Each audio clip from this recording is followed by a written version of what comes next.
Sanders patiently running. Sanders good cut and another block. Sanders still going inside the 40.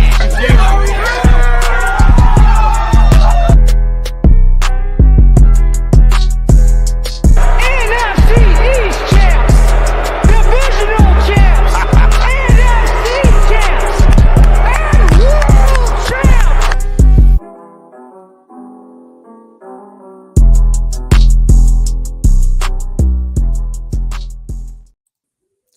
Good evening, everybody, and welcome to another Victory Green Hour as the Philadelphia Eagles finished off the 2022-2023 season as David Akers said, the NFC East champs. We'll see if we can continue on with what he said on that draft day in Dallas back in 2018. The Eagles are the number one seed after a very boring 22-16 victory over the New York Giants on Sunday afternoon. I'm your host, LG Harrell, and as always, I am joined by my co-host, Connor Donnell. Connor, what's going on, man? Yeah, like you said, it wasn't pretty. There was a lot of overreaction by fans, I think. Lucky for you, you got to see it in person. The fact that you get to see it. I don't know if it was lucky. I don't know if I was lucky. Yeah, well, I would say lucky because, trust me, seeing it on television, not being there in person, was a hell of a lot more boring than at least being at the link and maybe the atmosphere, maybe if only for the first quarter. And after that, you could even tell the atmosphere was dead, even on TV. But, I mean, we got the bye, and trust me, based on the way they preserved Jalen Hurts and then the comments post-game, we needed this bye. It was absolutely essential. Hurts gets this extra weekend change to get closer to 100%. But we said it in the last episode, an 80% or less Jalen Hurts is way better than 100% Gardner Minshew, and it was ugly, but it worked. It was ugly. And look, the atmosphere at the stadium when Jalen got announced last, it was hype. Everybody was excited. Because everybody knows what he means to the team. The amount of MVP chants and everything, he deserved all of that, and it was exciting to see him back out onto the field. Then the game started, and you can tell, I get wanting to get your quarterback into just get him in a rhythm, let him throw and all this, but your first 10 plays were passes. That was very frustrating to watch, and you can tell that it wasn't the same offense that we saw the first, when did he get hurt? Week 15. So yeah, 15. The first 14, 15 weeks of the season, you can tell that it wasn't the same offense. They for the first time in his career, they didn't call any design runs for Jalen Hurts. His runs were him just getting out of the pocket and avoiding getting hit, or trying to avoid getting hit. And even when he ran, he was sliding. We never see Hurts slide. And he was we do see him slide, but he was sliding premature. How you'd usually see him try and get an extra couple yards out of something. He was going down and quick. So the one thing I will say, though, is we thought that Minshew would be able to get one of the two previous games against Dallas, against the Saints, be able to get a win, and we wouldn't have needed to force Hurts into the game. But I'm kind of happy because he was rusty. Imagine him going 5 weeks without playing a game. And then that next game is going to be either against Dallas, against Tampa, against the Giants, or against Seattle. Who knows what would happen if he hadn't played. So he was able to get rid of the rust. His arm looked fine. There was no issues with that, but it still wasn't the Eagles. It was very conservative, very vanilla. And I kind of think that the coaching staff, and I don't know if the players, but the coaching staff came into this thinking the Giants are playing their second and third string. We can show up and we can win. And the Giants, and what did I say last week? These guys that are going to come out there and play are going to try to prove to Brian Dable, Wink Martindale, and whatnot, that they deserve playoff minutes. They deserve playoff playing time. So you can't go out there and think, if we show up, we're going to win. And that's almost what happened. Yeah, it was 19-0, but I don't ever want to see a game where Jake Elliott kicks 5 field goals. Those field goals, it wasn't the Eagles' red zone offense, obviously, when they got down there. We saw the uncharacteristic interception thrown by Hurts. I think it was the first drive of the third quarter after another ineligible man downfield penalty against the Eagles after he found Devontae Smith in the back of the end zone. But if the one thing that I am worried about going into the playoffs is the coaching staff. I'm hoping we did not peak too soon. And I'm hoping we aren't seeing a regression from the coaching staff. And now that Shane Steichen and Jonathan Gannon are going to be interviewing places, will that impact what they put in during the week going into a playoff game? Because they haven't been in this position before. You know, the Eagles didn't have a bye last year, so Jonathan Gannon wasn't getting interviewed on the week leading up to Tampa Bay. They lose to Tampa Bay, then he goes and gets interviewed. Now you have 2 weeks between games, and Shane Steichen and Jonathan Gannon are the hot names for the Eagles that have 3 or 4 interviews or have been requested to be interviewed 3 or 4 times already by 3 or 4 different teams. That's a worry for me because we're all, while the Eagles defense numbers wise was good, but when you watch them, it didn't feel like it a lot of the time. So I don't know what's going to happen over the next 2 weeks, but the coaching staff has to figure it out. They need to, look in the mirror and they need to come out and get back to that, the first 10, 12 weeks of the season when this was the best team in football. They're not the best team in football right now. They might not even be the best team in the NFC right now. San Francisco right now is playing the best football in the NFC. Kansas City, Buffalo, Cincinnati, they're all playing really good football over in the AFC. But we need the Eagles to get back to playing the brand of football they played the first 10, 12, 13, 14 weeks of the season. Yeah, I completely agree. I mean, I think at the end of the day, there is a little bit of overreaction to this game. And to the offense that we saw under Gardner Minshew was not the offense that would ever be run with Jalen Hurts. And then the Jalen Hurts offense that we saw for week 18 is definitely not the Jalen Hurts offense we saw weeks 1 through 13 or 14, like you said. So obviously I know there was a lot of people, and I even sent it in some group chats where there was a ton of people sitting there saying, we're going to be out right after the bye. We're going to lose. We look terrible. But it was 100% the game plan to look this way. But like you said, they thought that they could walk into New York or walk into the Link against New York and that they'd just be able to really easily take them down because they were playing the backups. This was a team that me and you have been calling fraudulent for most of the season. But clearly, maybe they're a step ahead. Maybe they got some pieces in place. Who knows at this point? But we thought, this is kind of a fraudulent team. They're limping into the playoffs. They're going to put in their backups. Of course, we're going to pound them into the ground, and I think me and you both predicted really high scoring for us and not for New York, and it definitely didn't turn out that way whatsoever. And exactly like you said, they came out to play, and watching the national broadcast, the amount of times they said this defense came to play, this defense is really showing the Giants coaching staff what they got and are playing with their heart. It made me nauseated to hear how much they said that and how much they were pinpointing that even though it was a conservative offense, we should have still been able to do more than what we did. But we have seen with the Gardner Minshew offense and then with this conservative offense this past week, if you cannot use Jalen Hurts' feet, it takes out a massive element of your game, which impacts other elements of your game. And we saw it. As soon as Jalen Hurts is not as mobile, they can have less people in the box. They can just have a spy on Jalen Hurts because they know he's not going to necessarily run like he would. You don't have to worry about him as much. He's going to slide. It just takes so much out of the game. And again, it was kind of frustrating to see how they used the Russian offense. Again, Jalen Hurts did run 9 times for 13 yards, 9 times probably too many. And then we saw Miles Sanders go 11 for 33. Boston Scott had his usual touchdown anytime game against the New York Giants, 9 for 54. And then Gainwell was 5 for 35. It was still kind of frustrating to see that we threw the ball 35 times and we rushed the ball 34 times, 9 of which was too many for Jalen Hurts. Do you think there's something up with Miles, or do you think that this was more of we're going to protect him? He's ran the ball a lot this year, the most he's run in his career, so let's save him for the playoffs? Because it was weird down the stretch with it being Boston Scott and Kenny Gainwell and not Miles Sanders out there.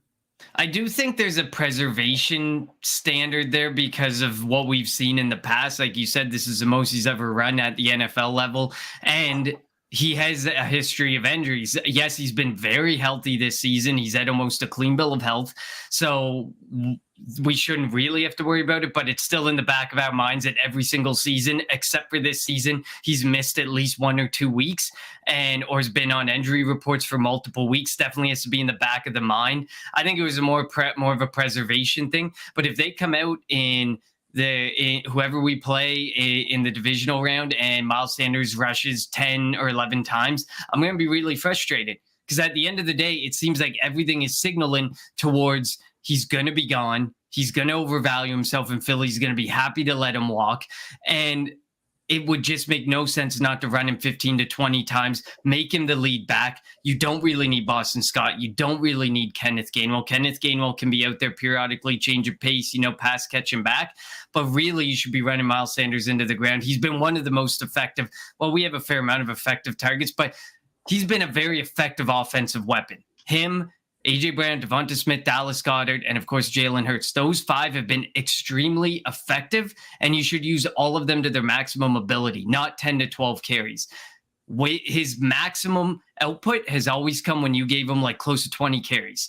And he was most effective that way as well because it gave him a higher chance of getting those runs, where he ends up with 20 yards here, 15 yards here, and then a couple where they're abysmal efforts. But at the end of the day, he got the touchdowns, he got the 100 and some yard games.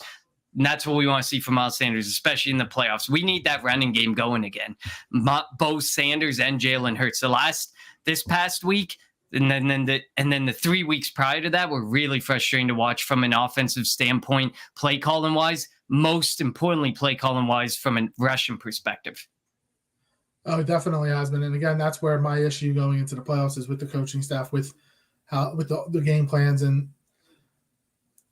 while they obviously didn't want to go out showing something to the Giants who they could potentially see in 2 weeks, because if the Giants beat Minnesota, which could happen because Minnesota is also a fraud, you have the fraud bowl there. It's my upset special. If I'm picking an upset, Tampa's an upset, I think, but not really. I'd really see more as the Giants are an upset. So yeah, so neither team really wanted to show much, but you could tell. I mean, like the fact that Davis Webb was leading Cager down the field and Marcus Johnson down the field against Gannon, starting defense in the Gary third and fourth quarter. Yeah, in the third and fourth quarter was very like when it was 19-3 and whatnot. Like it was, there's no reason for the Giants to come out there and score 13 points to make it a game, and that had me worried. You have your starters out there, so like I don't know if they were playing not to get hurt. If you were playing not to get hurt, take them out the game. It was good to see defensively though. Chauncey Gardner-Johnson played every snap. You thought that they would maybe ease them in. No. He played every snap. It was good to see. He brings something. He brings a swag to that secondary. I know we have Slay, and Slay has swag, but Chauncey Gardner-Johnson brings a different type of swag. And if you saw the video from the locker room after him when he got his hat, he gave a big hug to Howie Roseman. I don't think Howie's going to let him leave. He's a 24, 25-year-old safety they traded draft capital for. They're going to find a way to keep him here. And I mean, I don't blame him. Just what he does for that secondary, for this defense. He was able to play the slot, which allowed Blankenship to stay back at safety and keep Josiah Scott off the field. Like, he is so versatile and he brings so much to this. The fact that he still is tied for the league lead in interceptions after missing the last 5 games is incredible. Just shows what type of talent he is. And I just don't see Howie and the Eagles letting him leave. And if they do, which, I mean, obviously is possible because you got to give Jalen Hurts a big contract. More than half the starters from the defense are free agents, but he's one that I'm prioritizing bringing back. 100%. It's been something that we've talked about, and I had it on.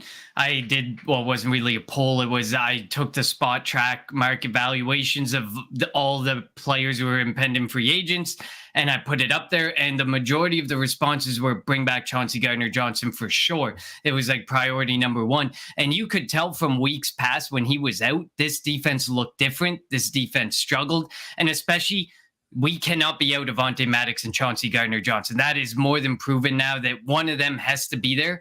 But if we have to pick one that is absolutely going to be there for 17 games of a season plus a playoff run, it's Chauncey Gardner-Johnson. And I get it.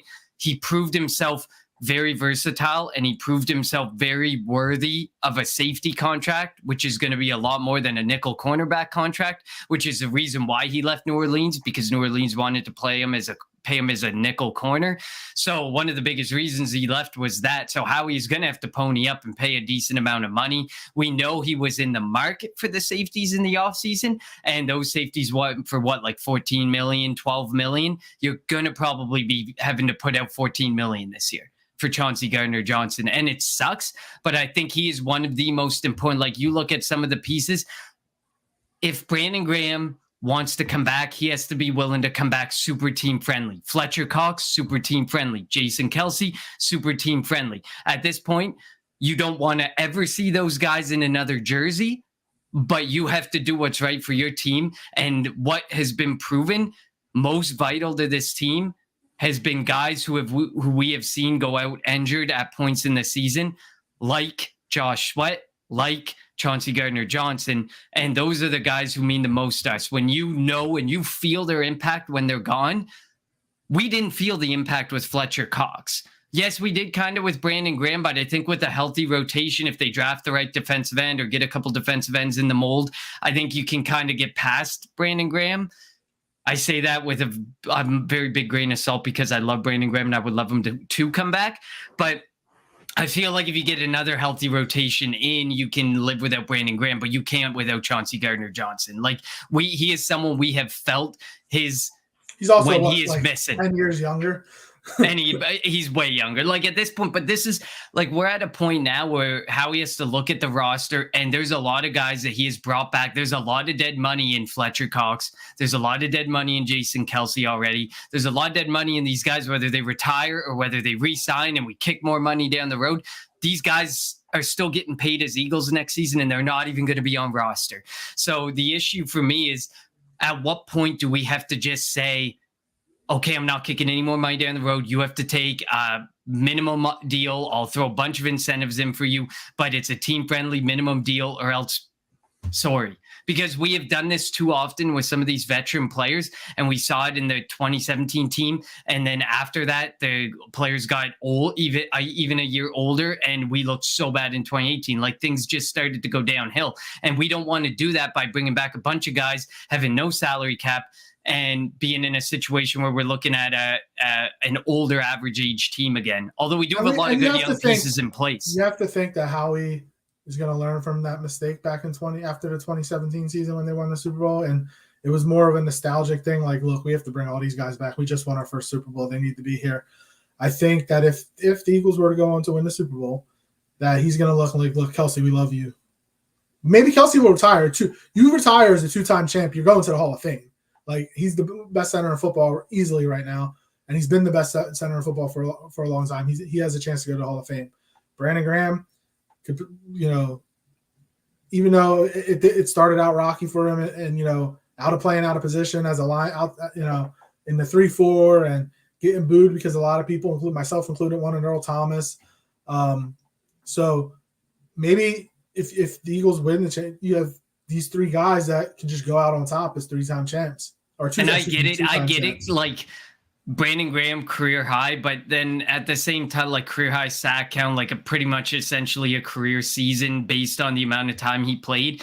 But at the end of the day, how much of that has to be owed to the fact that, look at that defensive line that you're playing with? Obviously, he's also coming back off of an Achilles, though, like, which is impressive too. Yeah, it's so impressive. Like, if he should be up there for comeback player of the year. 100%.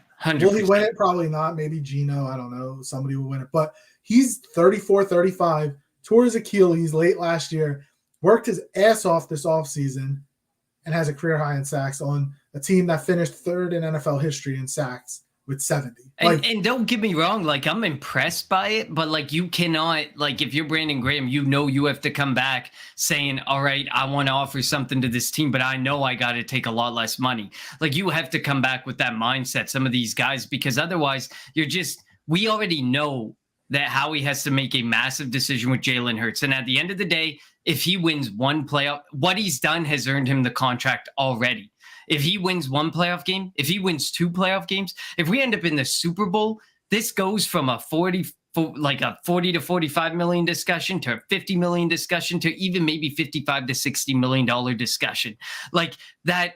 And you have to fully take account to that. That will also depend on how he plays, because it could be, I mean, Peyton Manning won a Super Bowl and he shouldn't have won the MVP. His defense should have won it. Or Eli Manning won an MVP when Strahan. Like it definitely does matter. Like, because the Eagles could win the next their two playoff games leading to the Super Bowl, but it'd be defensive nail biters. You won't see a 38-7 where Nick Foles went insane against Minnesota back in 2017, 2018. No, and what's worse is Minshew didn't help the case.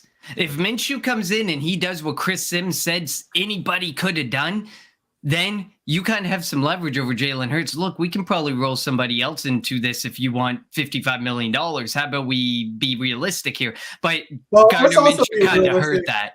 You're not going to afford to lose a 24-year-old, 25-year-old MVP candidate, like, at the quarterback, at the most important position in all of sports. So, like, it's a double-edged sword, because you're right. Like, if Minshew would have performed well, Howie could have went in there and say that, but also Hurts could have been like, all right, I'm out. I'm going to get paid by somebody. Just like the Lamar Jackson situation. If Baltimore doesn't want to pony up, he's going somewhere and somebody's going to pay him. Like, the talent that is there. They're going to give him the franchise tag because they signed Roquan Smith. So Roquan Smith and Lamar Jackson were there. Deal. Holy man. $20 million a year. But yeah, so like Roquan Smith and Lamar Jackson were the two franchise tag candidates for Baltimore. Now they can give it to. You don't want to give it to them, but the Deshaun Watson contract definitely complicates things for Baltimore in their. I think it complicates things for a lot of quarterback negotiations going forward. I think some are more realistic, but I mean. And I mean, with Watson, I think, like, next year is going to probably be a lot better when he gets a full off season with his team. Everything's kind of in the rearview mirror. I wouldn't say it's in the rearview mirror, but I mean, some people will say that. So, I mean, it's going to be a difficult off season for Howie, and I get it. There's a lot of people when I talk about contracts. Oh, the salary cap doesn't exist. Oh, the salary cap's going up X amount of money. Who cares? Don't worry about it. It's there. Despite it not feeling like it's not there, it's still there, and Howie still has to make decisions. And when you look at the dead money, we pay out, like, I think we paid out the most dead money this year. I think next year we're top 5 in paying out dead money. That's how Howie does it. While you may not think the salary cap doesn't exist, it's there in the way that whatever the salary cap goes up, we pretty much are paying it in the dead money at the end of the day. That's pretty much what we're doing. So we're not gaining anything. The cap is pretty much whatever. If we have 20 mil next year, we have 20 mil next year. And if it goes up by $15 million, well, guess what? I think we're paying like $25-30 million in dead money again. So. Yeah, I'm still of the belief. I know you are. How about like, but salary cap is a fallacy. Also, before we continue, if you are tuning in with us live, let us know your thoughts on who you would want to bring back from the free agents. I know, like, we have 2 weeks. Like, we don't know who the Eagles' next opponent is. We know there's going to be one of 4 teams, and we'll get into our predictions in a little bit. But we obviously want Gardner Johnson back. Who else would you want back? Thoughts on Jalen Hurts' performance, the coaching staff, and whatnot. And if it came down to Steichen and Gannon getting hired away from the Eagles, which one would you rather stay here? I mean, I think that's probably like an overwhelming majority that would scream for Steichen over Jonathan Gannon. I think that was a pretty clear one. But what about defensively? I mean, let's go back to the Giants game briefly. Defensively, PFF gave us 8 missed tackles. It felt like a hell of a lot more than 8 missed tackles. That is one of the things I'm most concerned about. I'm not as concerned about Gannon. I find he's actually adjusted fairly quickly the past couple weeks.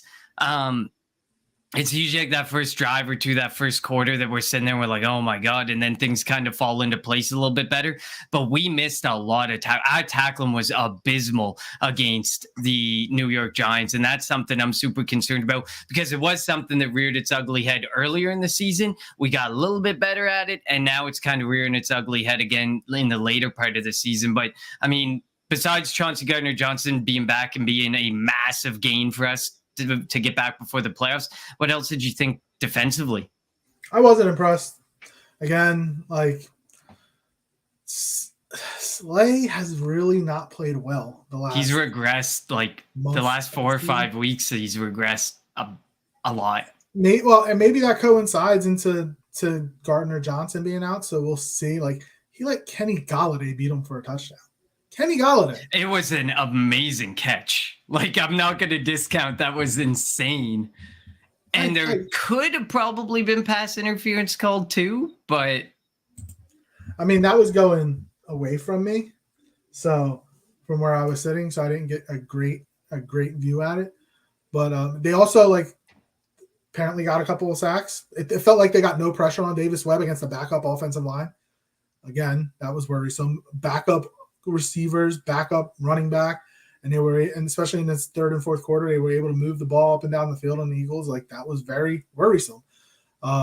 Again, I know that numbers wise, the Eagles finished first in sacks, second overall in defense. Like it looks better than I think, or it looks good, and it's better than the way I'm portraying it. But it's the last few weeks, the regression of the last few weeks of the coaching staff, and whether it have been injuries or the coaching staff, I don't know. But the regression offensively and defensively, and I get no Chauncey Gardner-Johnson, I get no Jalen Hurts. Those were two humongous pieces to lose. But the play calling and stuff like, and then Darius Slay's play, there's certain things that you can pinpoint that are scary heading into the playoffs that you really don't want to be seeing. And like, it's funny that you talked about the pressure because PFF actually said we got pressure on him 31 times, and I'm shocked. That's probably one of the highest. Davis Webb probably was the most comfortable quarterback under pressure I've ever seen then, because it felt like we were not in his face that often. It felt like, like you said, we weren't getting that much pressure. Maybe the pocket was collapsing. He was getting throws away just as it was collapsing. So that accounted as a pressure, but it didn't feel that way. And he looked good.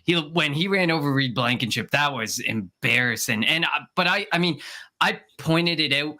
Epps and Blankenship are only good with a running head start. They're not true tacklers. They're guys that can be kind of run over. They're heat-seeking missiles.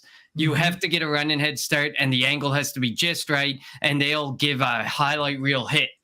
But they can also be on the receiving end of highlight reel stiff arms or completely being bulldozed over by a second string quarterback.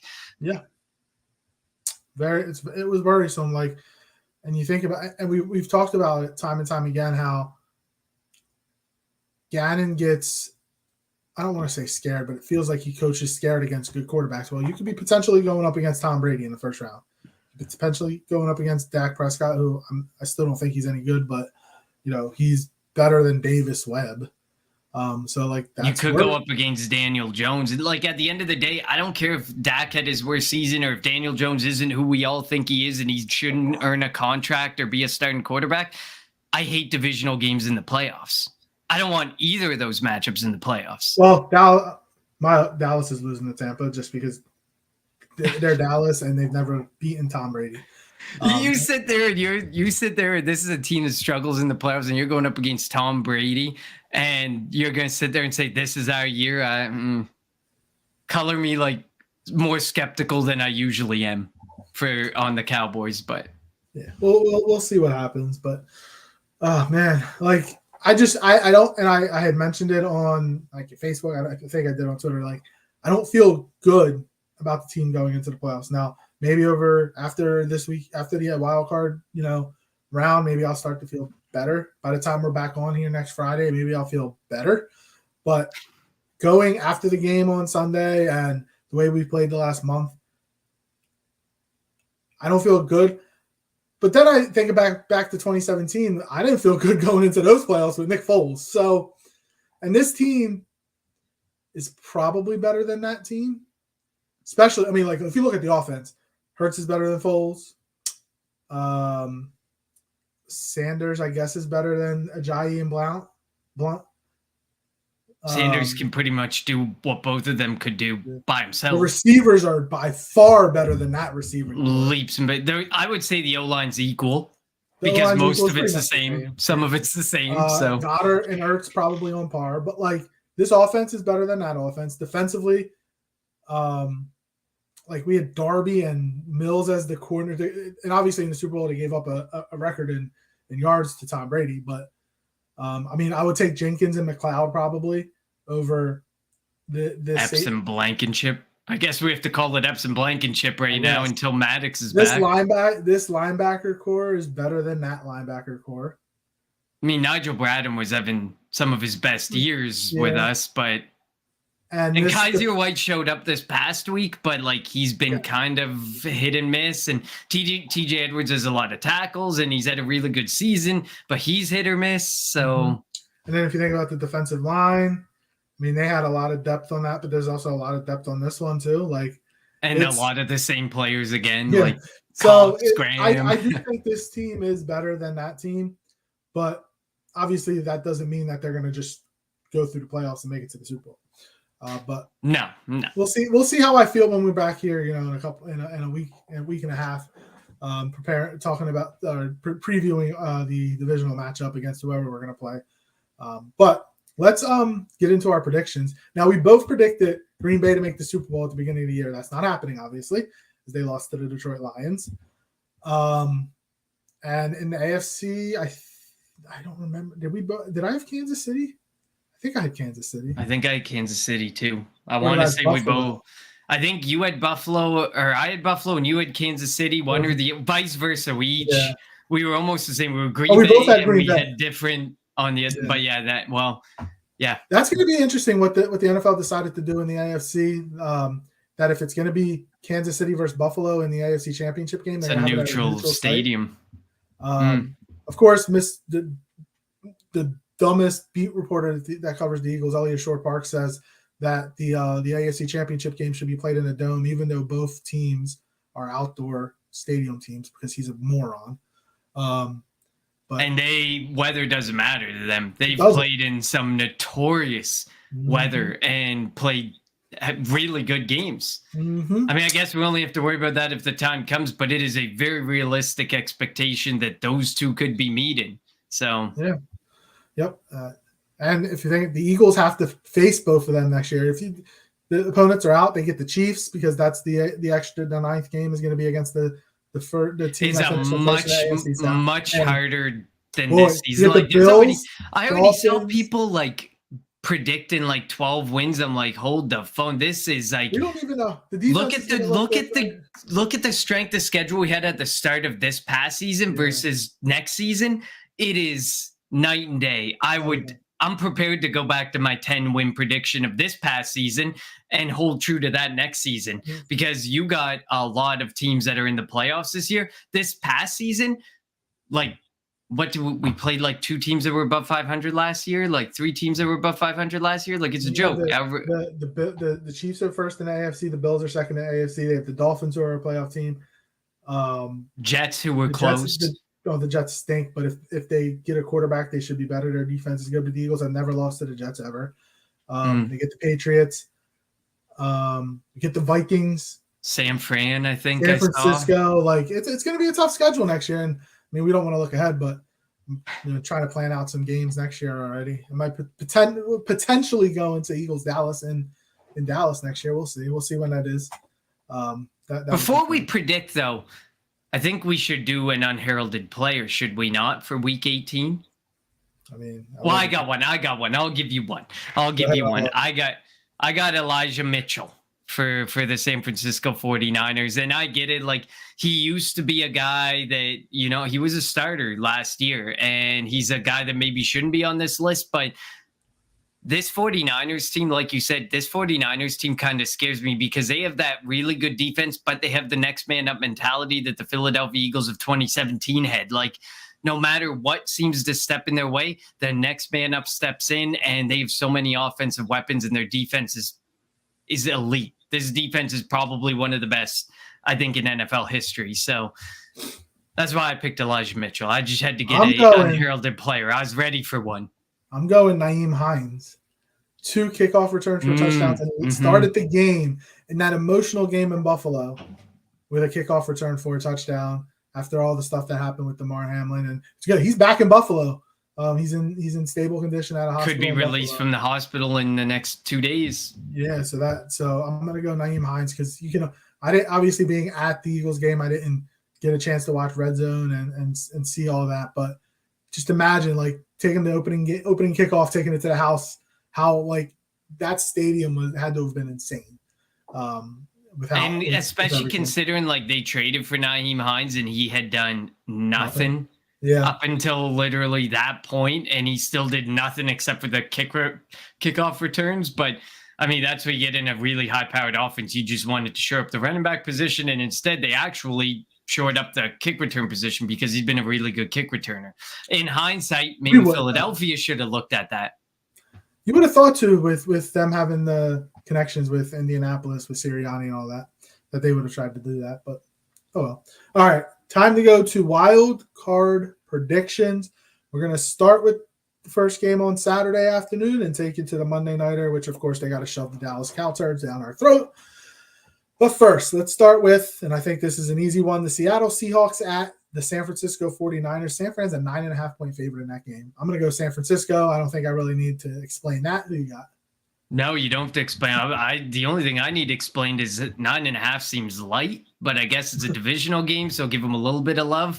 I would have thought more like 13.5, to be honest. But yeah, no, San Francisco, easy. Imagine if Seattle does pull off that upset, then we get Seattle. The only thing is it's divisional. That's the thing. When it's divisional, man, it's hard to beat the team 3 times. Mm-hmm. All right. Now, the second game on Saturday is the Chargers at the Jaguars. Doug Peterson, man, that's a heck of a turn. Urban Meyer should just.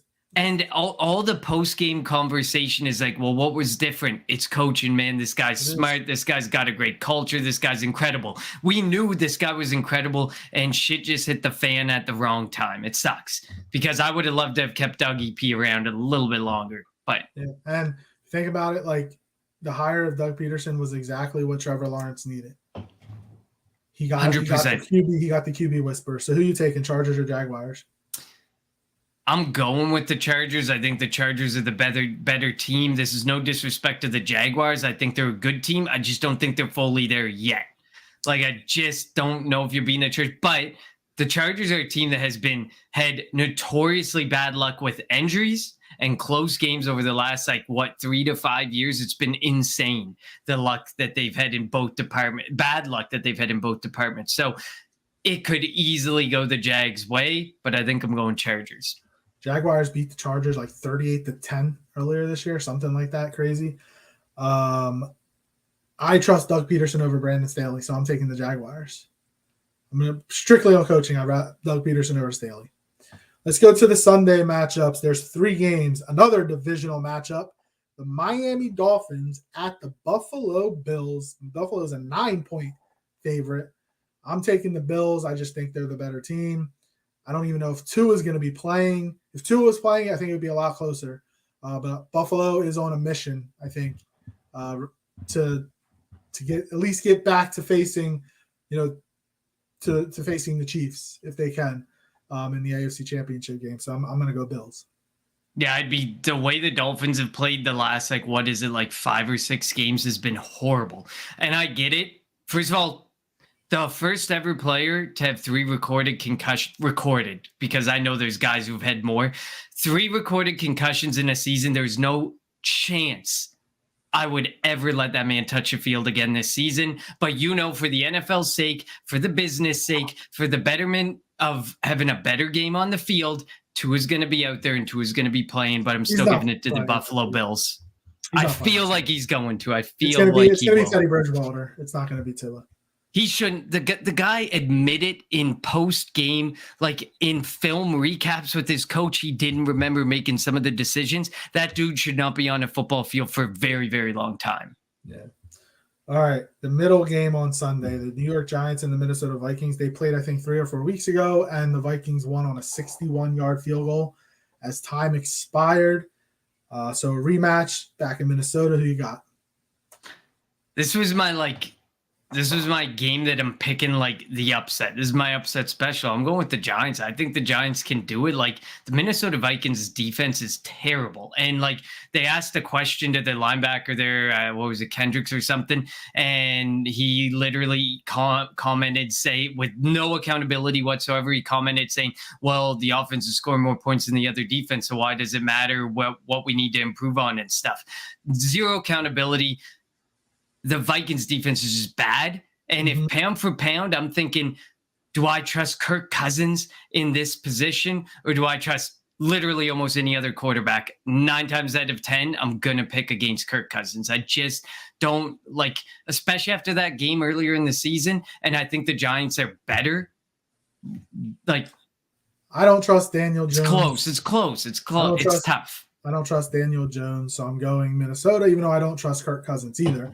If this was a night game, maybe it's a different story, but it's like right on the edge. It's a 4:30, so it's not really a night game. But it would be, heading in towards prime time when Kirk Cousins might need to show up and do something big. I don't know if the Giants are going to be able to stop Justin Jefferson. So I'm going to go Minnesota. The nightcapper, another divisional matchup. We have 3 divisional matchups, and we have Wild Card Weekend. The Baltimore Ravens and Lamar Jackson will be back against Joe Burrow, who says that the Bengals window isn't going to close as long as he's there. And the Cincinnati Bengals. Who you got?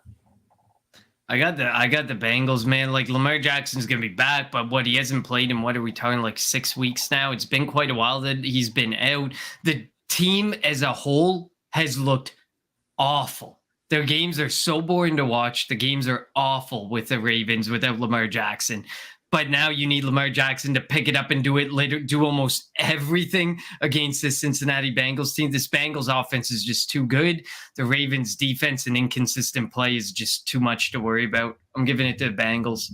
I'm going to go Bengals too, which would also set up the Bills and the Bengals this time in Buffalo, in the game that wasn't able to finish up a couple weeks back with what happened to the Damar Hamlin. Yeah, I just think Baltimore is not playing well at all. And that defense, even if they have a lead, I don't trust that defense to stop Jamar Chase and Joe Burrow. And Joe Burrow wants to get back to T. Higgins and Tyler Boyd. And their receiving coach is really good. Better than the Eagles have a good one, but they have 3 good. Again, why we keep trying to force the ball to Quez Watkins, I'll never understand. He's not good. So stop doing that. Give the Quez Watkins targets, give them to Dallas Goedert. But that's a different story for a different day. We digress. And the final game, the Monday Nighter, the Dallas Cowboys against the Tampa Bay Buccaneers. I'm going Tampa with the upset as they are 3-point underdog, which would mean Tampa Bay. In my scenario, Tampa Bay's coming to Philly for divisional round, and you'd have the Giants coming to Philly for the divisional round. Who you got, Dallas or Tampa? Yeah, I got Tampa here. At this point, I would rather be on the wrong side of a pick against the Cowboys if they finally decide to win a playoff game. But you guys show me you can actually win a playoff game. They looked so bad last week. They've looked okay, I get it. You beat the Philadelphia Eagles with Gardner Minshew barely. Like, Dak Prescott has been really bad. Kellen Moore as a play caller has been really bad. Dak Prescott played 12 games and led the league in interceptions, had another pick 6 against Washington. Sam Howell beat this, and it was the starters for Dallas.